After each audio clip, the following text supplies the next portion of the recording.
ఇది ఇప్పటికే నింపాల్సి ఉంటే ప్రభుత్వం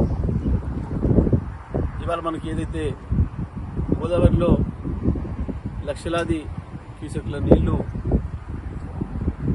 ప్రవహిస్తూ సముద్రం పాలవుతున్నాయో కేసీఆర్ గారు నిర్మించిన కాళేశ్వరం ప్రాజెక్టులో భాగంగా నిర్మాణమైన కల్లెపల్లి పంప్ హౌస్ వద్ద లక్షలాది క్యూసెక్ల నీళ్లు పోతూ ఉంది.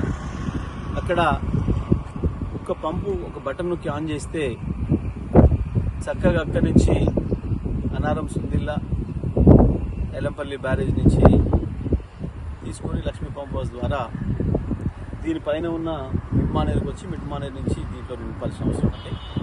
ఇక్కడ నుంచి కాకతీయ కెనాల్ ప్రారంభమవుతుంది. మనకు సూర్యాపేట జిల్లాకు నీరు తీసుకొచ్చే కాలువ కాకతీయ కెనాల్ మనకు కింద కనబడుతుంది. మరి లక్షలాది ఎకరాలు ఉంటే వందలాది టీఎంసీలు, లక్షలాది క్యూసెక్లు అంటే వందలాది టీఎంసీల నీళ్లు ఇక సముద్రం పాలైనాయి.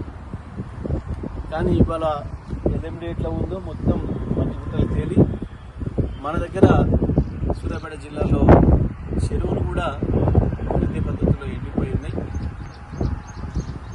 వాస్తవానికి ప్రభుత్వానికి ఏమాత్రం సోయినా రైతాంగం పట్ల ప్రేమ ఉన్నా ఈ పాటికి ఇవి నిండాల్సినవి ఉండే ఇక్కడి నుంచి బయలుదేరి వచ్చి మనకు హుజురాబాదు వరంగల్ మీదుగా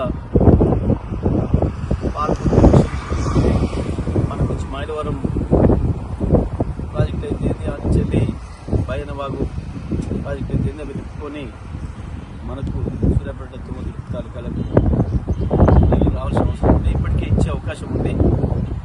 కానీ దురదృష్టవశాత్తు సోయలేదు ప్రభుత్వం. ఇప్పటికి కూడా రైతుల పట్ల కక్షపూర్వకంగా వ్యవహరిస్తాము. కేవలం కేసీఆర్ గారి పైన కోపంతో గత బీఆర్ఎస్ ప్రభుత్వాన్ని బదనాం చేయాలన్న దిగుతూనో ఇటువంటి దుర్మార్గమైన చర్య పూనుకుంటుంది. రైతాంగాన్ని ముంచే పనిచేస్తూ ఉంది ఈ ప్రభుత్వం. రేపు ఉదయం మనం ఇక్కడి నుంచి బయలుదేరి ఏదైతే కాళేశ్వరం దగ్గర